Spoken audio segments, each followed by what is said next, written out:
Now, let's get to her things. The, one more thing on that note, Your Honor, please. The car door, have you addressed that? I have an estimate for that. Did you bang in his car door? She kicked it in. Did you kick in his car door? Yeah. Why? Because he was being a jerk like he always is. Give me the estimate.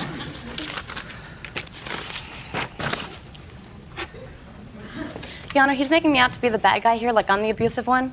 He's always abused me throughout the entire relationship, kicked in apartment doors, car doors, everything. Beat me a few times. That's not true. That is true. You are totally lying right now, and you know then, it. Miss LaSavoy, listen to me. Yes, you have. Hey. A few times? Beat you? Even once? Then you were foolish for sticking around, and you were foolish to go over there 3:30 in the morning to try to get him back. Do you understand? You're right, and I'm gone Good. now. So, then it's a good lesson. All right, so what is this whole thing? Install labor, tint glass, rear door handle. She did all this damage? Well, what's listed on there is not the damage. What they have to do when they do an invoice, they have to break it down for everything they have to do in order to fix it and give an actual time quote on how long that takes. She kicked in my door, so what they have to do is they have to break down the time. Which door? I have front door, rear door. Passenger, which would be the right front door. So what that breaks down is removing the moldings, removing the door handle, painting it says I have a prepping it. rear door here, rear upper window molding, rear door handle. What does that have to do with the front door? No, I think it's right. I think, what is it? Right rear. I have right rear, right front. Looks like they fixed the whole side of a car, not just one door. Take a look. If I can look at it, I'll tell you. Sure.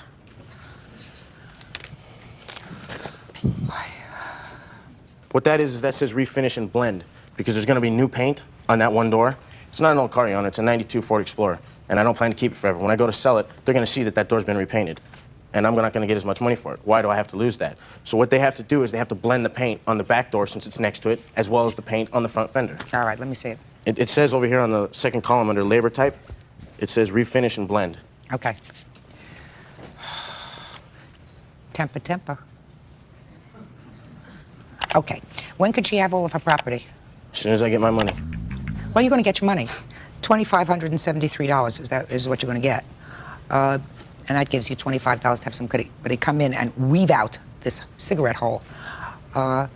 So you're going to get your money. You want to do this exchange within 3 days? I can't do it within 3 days. I'm working. I'd like it. Why not? 3 days. Because I'm working, Your Honor. When can you do it, sir? To be honest with you, I'm having my house is being remodeled inside right now, and everything is like torn apart. When is safe?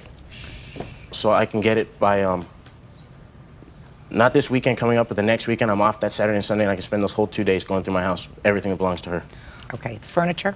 There's very minimal furniture. There's a table and some chairs, as well as a mirror and a nightstand. And I think that's it for furniture. The rest of it's appliances.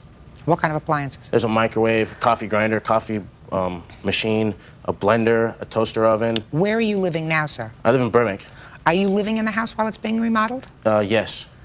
But everything that was in my living room, bedroom, and office and hallway has been pushed into my kitchen. You can't even walk through there because I had the hardwood floors refinished. Okay. A week from Saturday, make arrangements to pick up all your things. Do you understand? No, Your Honor, I have a restraining order out on her. She can't come to my house, but I've already said that I'm more than willing to pay for a delivery company to pick everything up from my house. Good. A week from Saturday, deliver it. Okay. Okay? Your Honor? There. What? I would like to go up there with a cop so I can get my things because I don't trust him to give me all my things back. He's going to give you all your things back. I don't believe he will. Just a second. I can't. You have a restraining order. Is that right? He just said that there's a restraining order against you. Is that correct? Can I send one of my friends over there? No. He's going to sit. I don't want to create any more difficulty. I assume he does not either, if he's gone so far as to get a restraining order against you, Ms. Page. Correct. And there is approximately $40,000 in that GoFundMe page. There was, yes. I said approximately. Yes. There was. And your daughter is, for want of a better word, in charge of that Facebook page GoFundMe proceeds. Correct. And it is your claim that as the next of kin, because he died without a will, you are entitled to some or all of that Facebook page. It doesn't even matter about the GoFundMe funds. I mean, that would be nice in a perfect world, but my daughter took everything. From the day my son passed, when they found his body at the river, the coroner gave her the keys to his truck, and she went to his apartment and emptied it. So I didn't get my chance to be Josh's mom for the last time. I didn't get to empty his apartment. I can't cure that, madam. No. I can't cure that. No. And you can't put any sort of a value on anything that your daughter might have taken from that apartment because you don't know what was there. Correct. So I can't help you with that. In a perfect world, maybe she would have gone with you to the apartment, but she didn't. Correct. Based upon what I read, you were not there during the search for your son or the discovery of his body. Is that correct? I was at home. Okay. And your daughter was there? Yes, she was. And I assume that you were close to your brother? Absolutely close to my brother. Just curious, what prevented you? You were notified that your son was missing. What prevented you from going there? My daughter was at the house the day Josh went missing, and we had my car torn apart. She left after they called her, and I definitely would have hitched a ride, but I didn't have a vehicle. Your to get Honor, I home. got... Just a second. Did you say she was at your house? Yes, she was. Well, then why didn't you go with her? They didn't call till after she had left, apparently, and rather than come back and get me, You mean she left to go someplace else? she left to go home. Yeah, we were working on my car. She left to go home, and she got a call from Search and Rescue. I hadn't been answering my phone. Oh, well, that's a different story. You hadn't been answering your phone. It wasn't as if nobody called you. No, she didn't. She didn't call. It wasn't as if nobody called you. Did somebody call you? Right, from Search and Rescue. Yes. Yes. Somebody called you. Yes. Okay. Mrs. Crane, this is your problem. If your son passed away without a will, and I'm sure that somebody else, maybe a professional has told you that, a legal professional has told you that, if your son passed away without a will, depending upon the laws in your jurisdiction, you, as his parent, might be construed as next of kin, and any property that he owned at the time of his death would transfer to you. Right, correct, yes. He didn't own the GoFundMe page at the time he died. No, he did not. So you don't get it. Okay. Any part of it. Okay. Your Honor, The she already people- received funds from the GoFundMe as well. Just a second. The people that set up the GoFundMe page, I assume, were classmates of your brother's? Yes, they were his other fourth-year medical students that had reached out to me and asked if they could... Don't tell me what they asked you. They set up a GoFundMe page. Do you have the paperwork for the GoFundMe page? I'd Yeah. like to see it.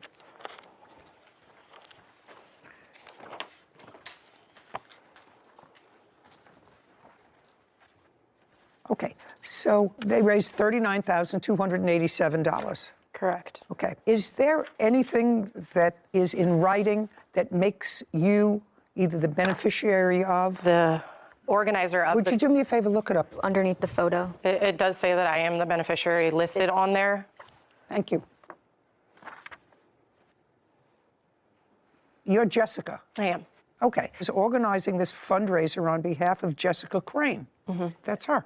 That has changed. Initially, it was for Joshua Crane, and with the legal Just show me. It's never been for... Show me. Just a second. Mrs. Crane. Yes. It wouldn't make any difference, but I'm willing to look at something that originally it was on behalf of somebody else. The reason I'm here today is not because of the GoFundMe. Your Honor, that's exactly why she's here. It's the money. Shh. For my portion of my deceased son's GoFundMe account and personal items, including my son's guitars and his vehicle. Correct. Okay. Now you're not looking for his GoFundMe account. I never really was because I never knew the law on GoFundMe. I tried to find out and speak to someone about it and get legal advice, and I could never find anyone. Well, it's very easy. He didn't own this property while he was alive, so you have no title to it. If they said that they're starting a GoFundMe page in the name of your son to be for the benefit of animal rescue, you wouldn't have any control over that. No, it was meant for his funeral costs. Which Just a second. Which I also paid It says, for, Your just a Honor. second, on behalf of Jessica Crane. Right. On behalf of Jessica Crane, just for my own curiosity, I'd like to know. Your son was buried at some point? He was cremated. He was cremated. And I have the receipts. I paid for his obituary, his cremation. Okay, so what I'm asking you is, there were no serious funeral costs. I got everything nothing donated on my substantial. funeral. That's not true as Just well. a second. I'm asking you, Mrs. Crane, did you pay anything for your son's funeral? No. Okay, that's all. So it's not as if you had any outlay of money for this. You know what I find sort of troublesome? I find troublesome that his friends, because that sometimes happens, it's human nature, you feel so badly about something, you want to do something, and probably the easiest thing to do is to raise money. And the easiest thing for probably these people who are in their 20s and 30s is to start a GoFundMe page. I mean, it just would seem to me if they wanted to do a scholarship for him at the school, if they wanted to do something else, this is for those people out there who are watching, who are GoFundMe people. I've seen some of the more ridiculous ones, you know, and there are good-natured people out there who see these things and will donate $5 and $10. Oh, my goodness, they need funeral costs. Well, in this case, there were no issues, and almost all this money, $40,000, is left. What are you going to do with it? So there's a couple things that I planned on doing with it. It's why the money has been sitting in account. I just want the people who donated this money to know what you're going to do with it. It's not for you to buy anything for yourself. Your Honor. That would be ridiculous. That's not what was in their minds. So I want to know who I'm dealing with. Your Honor, after all of Josh's expenses were paid for, which I paid for using that money. I am very close with the dean at UC Davis, who is a good friend of my brother's as well, and they have talked about setting up a scholarship fund for my brother, and I was going to donate a portion of that money back if UC Davis decides to set that up on his behalf. And then I also wanted to set up scholarship funds for my sons, who my brother was very close with. So what you're telling me is you're going to give a little to UC Davis for a scholarship in his name, and you're going to use some for your two sons for their education. Absolutely. Well, that's really not what it was intended to do. I'm just telling you, it was not what it was intended to do. I mean, at the end of the day, that's how GoFundMes are set up. People can set them up for an intended purpose and they're used for anything. But I'm just telling the people out there, before you spend money on a GoFundMe page, make sure it's going to go to a place where you want it to go and for the intended purpose you want it, which is to somehow celebrate the life of this young man that was cut short so tragically. And it would seem to me, Miss Crane, you don't have to do anything, because they made you the beneficiary of this money. But it would seem to me that a stand-up person would take whatever is left of that and create a scholarship in his name at UC Davis, which is where he went to school. I can't order you to do that, but I'm just telling you, and everybody else out there, make sure if you have a good heart and a good spirit, you know where your money is going. Okay, so you're not entitled to any of the money. Now, did you take your brother's guitars? I cleared out my brother's entire apartment. Just a second. Yes, Your Honor. Just answer. Yes, Your Answer Honor. the question. And how many guitars did you take? 3. Where are they? They're at my house. Now, I don't have to do this. Would you like one of your son's guitars? Yes, very Would you much like so. one of your son's guitars? Do you have any of your son's guitars? None. Your Honor, my mom has a long history of substance abuse. She's bought gifts for me in the past, and she's pawned them off. And I would like to keep them in my family, so that's where they stay. So that's why I have possession of them, because I don't want them going to a pawn shop. I was told I could visit one of my son's guitars at her home.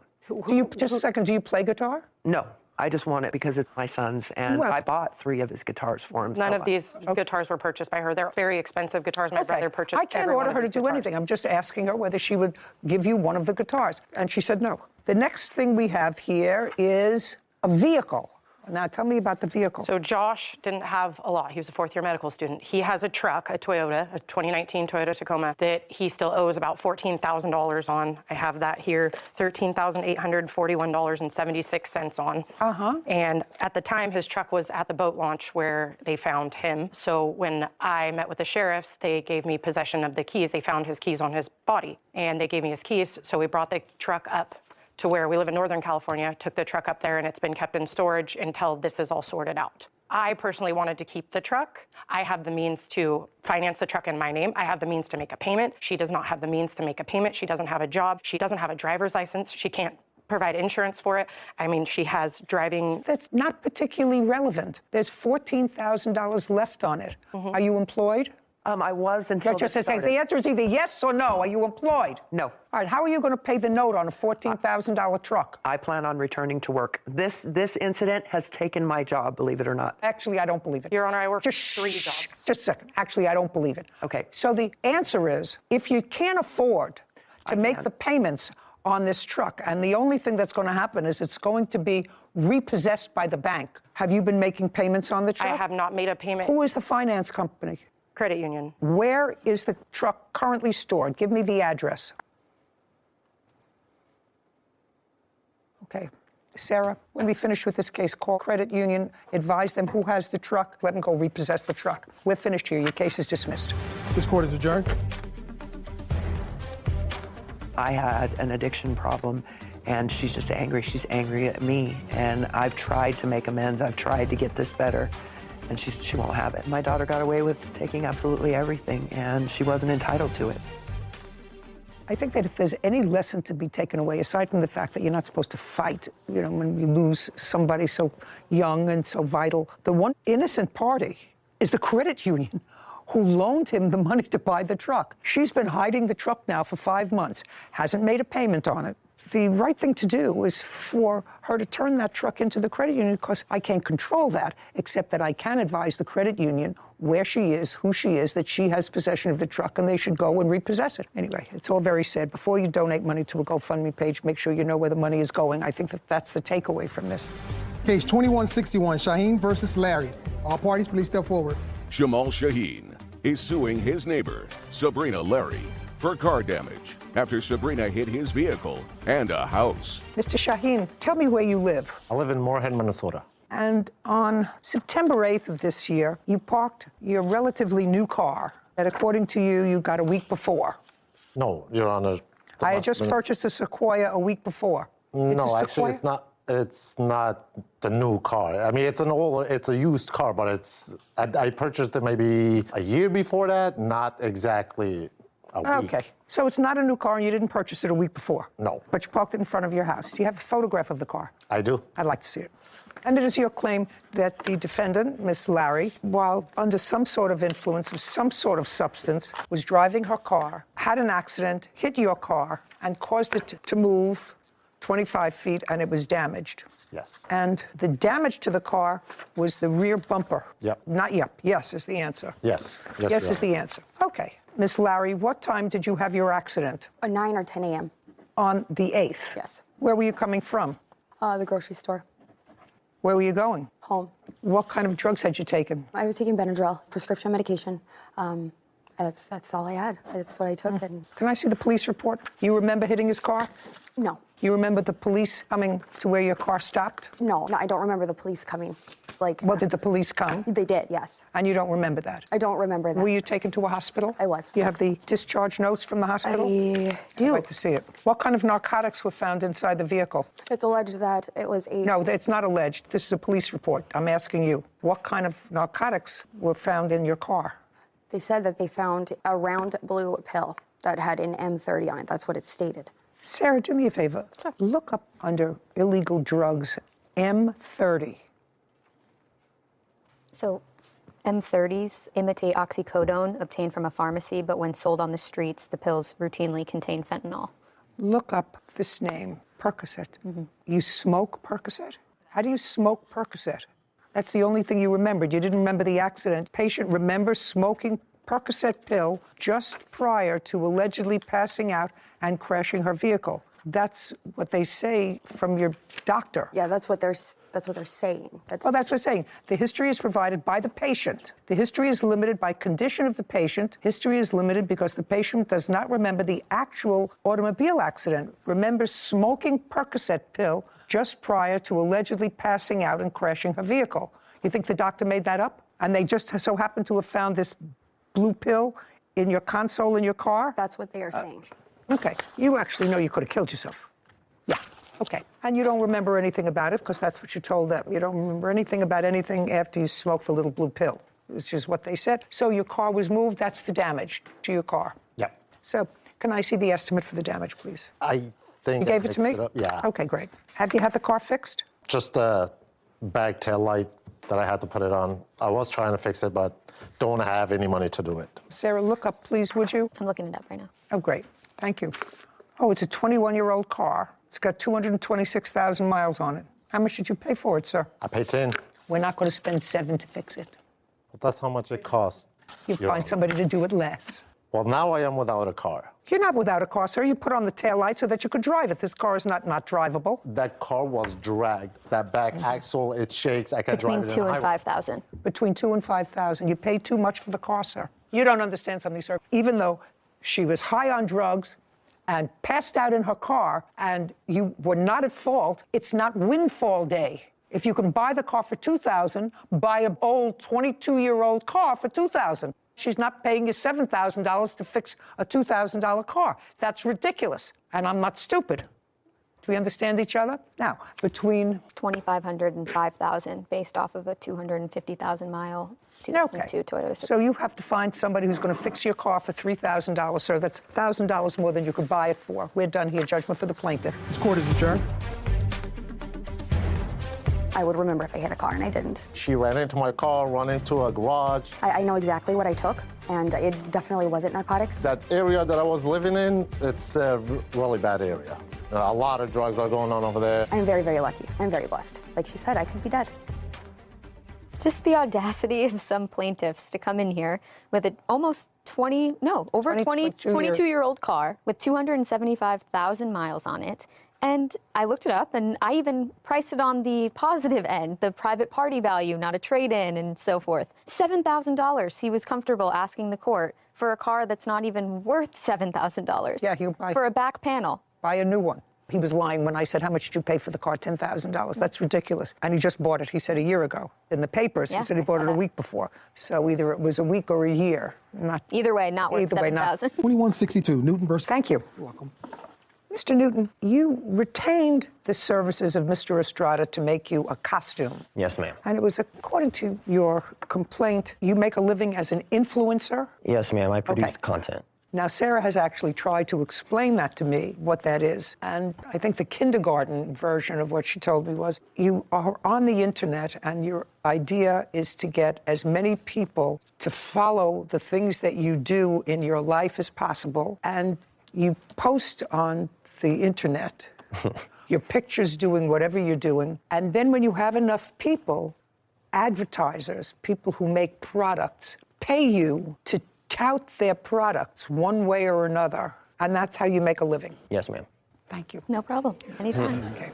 So you don't produce anything. You just being you. Well, no, but I do own 3 companies, and one of them is a social media advertising company. So it's important to meet and mingle with as many people as possible. I get that, but it's all to support your primary function. Yes, ma'am. As we had a case years and years ago. It was one of my favorites. It was a guy who was being supported by a woman. And quite frankly, I couldn't see what this perfectly delightful, productive woman, what she saw in this guy. But I said, she gives you this, she pays your rent, she pays for your food. What does she get in return? And I'll never forget his answer. He said, she gets a me.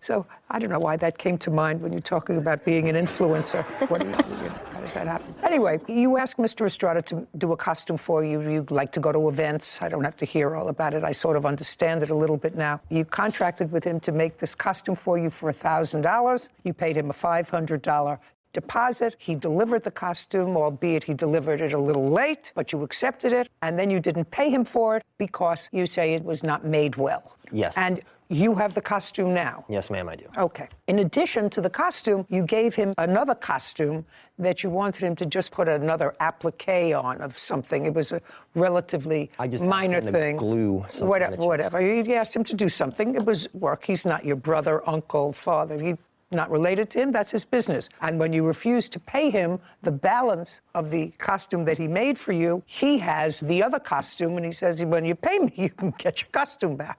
Am I clear?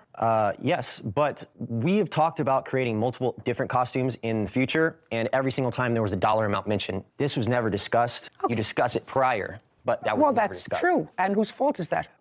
It was never brought up. But No. Whose fault is that? I assume... No, just a second. If the complaint about the costume that he was just supposed to put an applique on of some sort of a creature, a spider or something, if you gave it to him, and this is his business, then you say, how much is it? So I'm just letting you foment that in your head, sir.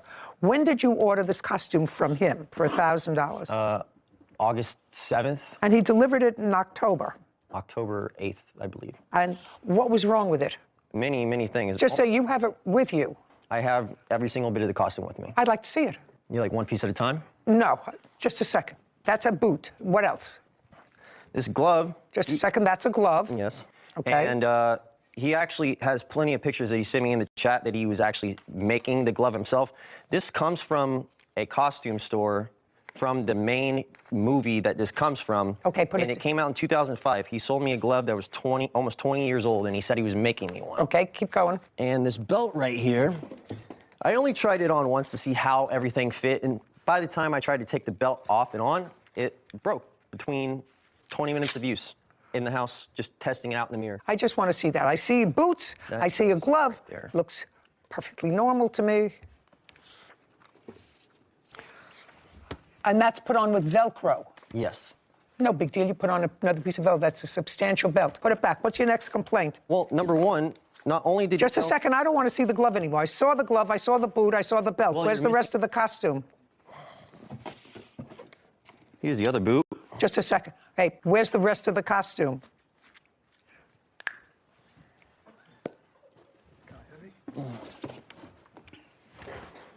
We don't have a mannequin or something we could put this on? We don't have a mannequin or something we could put this on? We could put it on him. Put it on him. Ask him to put it on. I want to see what's wrong with it. It's a costume. Put the belt around. For the record, it doesn't go like Just this. a second. I didn't ask you anything. I just said put it on. No, you have. It's actually really difficult with this robe on. Now turn around. Oh, okay. Very good. Now you can take all the show and tell away, and you can take it off. Your Honor, if I could say something. You don't have to say anything. I've seen the costume for which he wanted to charge you with $1,000. Well, there's still more. Yeah, but you don't want to put that on now, because No, you don't have to it's put not that on something again. you have to put on. We're looking at the sew-manship. This should be one continuous piece. Mr. Newton, get a life. Get a life. Get rid of that stuff. Put it over there on that chair. This is not a $25,000 costume. It's a $1,000 costume. If you go into a store to buy any costume, without boots, without leather glove, it's a couple of $100. Not made. And if you don't like the way it was made, don't use the services again. According to what I read, you have lots of costumes. I have two. The one there and the one that he brought of my possession. Oh, okay, so you just have two costumes. Yeah. Great, now you have two. Now you pay him $500 for the costume that he made for you. That's the balance that you owe him for the costume. Now we're going to talk a little bit about the... I'm not accepting the costume because it's Just a not second. up to my... That's why you're in court, sir. I don't care whether you like it or not. Don't use his services again. He made it, you bought it. Based upon my view of that, it may not be perfect. I paid for it to be perfect. That's Just a the reason second. why I bought it. Just a second. I like a lot of things perfect, sir. There's a Life reason is why I bought it. life is not perfect. You're going to pay him for the costume. I paid for No, perfection. you're going to pay him for the costume. That's it. That's why you're here, for me to make a judgment. If I looked at this thing and didn't think that, for instance, when you sent him those boots, were the soles falling off the boots? No, there will not. I didn't think so. That's for my benefit. He's going to pay you the $500 that he owes you for the costume. The belt wasn't. And then he bought it. The belt wasn't falling apart either, but one use, and within 20 minutes of trying it on, and voila. Just a second, Mr. Newton. I'm done with that. I'm on to the next gig. I'm on to your other costume that he was supposed to put an applique on. You have that costume? I do. Very good. Now, I want to tell you something. He didn't send those boots with soles off. They don't fall off by Just a themselves. Just a second. No, they don't fall off by themselves. And I didn't wear it anywhere. I don't care whether you wore it anywhere, and I know they don't fall off by themselves, and he didn't send them that way. So you figure out, let the people out here figure out what's in my head, how the soles came off both of those shoes. You can tell me why one piece of the costume has a bigger arm than the other. Listen to me. I'm not hearing you anymore. I don't think you're being very fair. Listen. Just to be They've fair. said it- I'm a big fan of you, but I don't think you're very fair right now. It's not a popularity contest, sir. You bought something. I bought many also things. principle involved, This is not. which is This why is I not. decided to This take is this to not. court. This is not. Principle. You're out. You're gone. Goodbye. Your case is dismissed. Do you want your costume back? Yes, ma'am. Good. How much was it to put the applique on it? It was $100. $100. Very good. Judgment on the counterclaim, $600. He gets the costume back. Yes. You understand? We're done. Thank you. Court is adjourned. I paid a pretty penny for something that was just fabric and boots. I tried to explain how the costume works, and unfortunately, he didn't really listen. He doesn't listen. It's one of my favorite things of all time. I've always wanted it. Well, I gave him what he wanted, but when I delivered it, he actually didn't take the time to hear me tell him how the suit goes on. So what do you think the likelihood is that the defendant shipped those boots with the soles the way we saw them in court today? 0. I totally agree. I think that the plaintiff thought it would help his case to have a little bit more destroyed of a costume than Drama. Maybe it was, and doesn't look good for him. Actually, I thought that what was sent, the boots were substantial. There's no question that he dislodged the soles from them before he came here. The belt was a really substantial belt. What he was complaining about was a piece of Velcro. And it's a costume belt. Velcro comes off. The clasp Yeah, and you come put it back undone. on. You just Super glue it back on. Absolutely right. There was clearly $1,000 worth of work that went into that costume and putting it together with the boots and the belt and the glove. It was really sort of outrageous that he didn't pay it. Anyway, made my life easy besides the fact that he was a nudnik. Case 2135, Coleman versus Washington. All parties, please step forward. Koana Coleman is suing caretaker Jessica Washington for stolen money, travel costs, and elder abuse. Miss Coleman, how old is your mother? 90. Do you live with her? I do. How long have you been living with her? 3 years. You're her primary caretaker? Yes, ma'am. She suffers from? Dementia. For how long? I identified it in December of 2019. And I just stayed from that point on, sleeping on her couch. At some point, you had to go out of town for a period of time. Yes. You hired the defendant? Yes, ma'am. How did you get to her?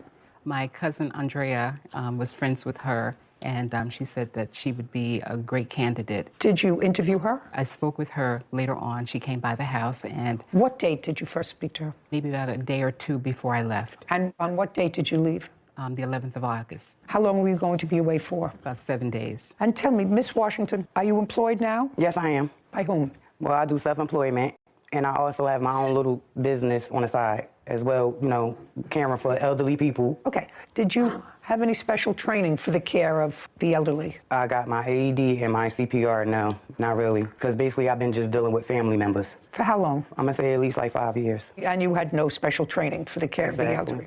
Okay, and did you explain that to the plaintiff? She knew that. Don't tell me what she knew. I didn't hear of her mother. August 11th, it was Miss Coleman and her mother. And the arrangement that you made with her was for 7 days, and you would be living with her mother? For 7 days. And what was she to pay you for the 7 days? We never discussed a payment. Well, this is what you were doing for a living, and you had jobs for the last 5 years. Is not an answer. Yes is the answer. And when you work for other people who you'll tell me about, what did you charge them? I didn't really charge them anything. That's why I'm saying me and her never discussed a price, because she didn't know if I was going to charge her or not.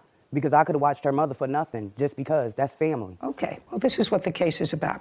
You watched her mother for 1 day, and then you left. And according to her, her mother fell. When you left, after the 1 day, she had left $400, and you took the $400. That's what she says when you left. Your answer is that you earned that $400 in the 1 day. That's why you took it. You have a counterclaim because she has said to someone that what you did amounted to elder abuse. Now, you started on the 11th. Tell me when you left. The date that I left was August 12th at 4:30 in the morning because I was put out. Who put you out? Her cousin Andrea, which is my godmother, because I called her to help me pick her mother up off the floor, which her cousin told me to leave. No. You can't tell me what anybody else told you. Prior to 4:30 on the 12th, did Miss Coleman's mother suffer a fall? Yes, she did. Okay. And where did she fall? She fell on the floor. She was sitting at the table where I was sitting at as well, too. I got up to use the bathroom. At 4:30 in the morning? We was up all night. Could you tell me why? Because she was waiting for her daughter to come back, because before her daughter left out the house, being as though that the lady has dementia and Alzheimer's, they think about the future, the past, and the present. She's thinking that her daughter is coming back because her daughter said, I will be right back. So that's why she sat up all night long. I was trying to put her to bed. She didn't want to go to bed, so I called. Okay, so you were there from what time in the morning on the 11th? I got there at 5 o'clock in the afternoon on the 11th. So you were there for a little less than 12 hours, right? You came at 5 o'clock in the afternoon, on and the at 11th. 4:30. And at 4:30 in the morning, you left. I didn't actually leave. I was told to leave. But you left. Yeah, and I didn't want to. I don't care whether you wanted to or not. It's not particularly relevant whether you wanted to or not. I understand what happened. You left. And when you left, you took the $400 that you found. Because the mother told me to. You mean the mother with dementia and Alzheimer's? Yes, her mother told me Just to. a second. You mean the mother with dementia and Alzheimer's who you stayed up with 4:30 in the morning told you to take the $400?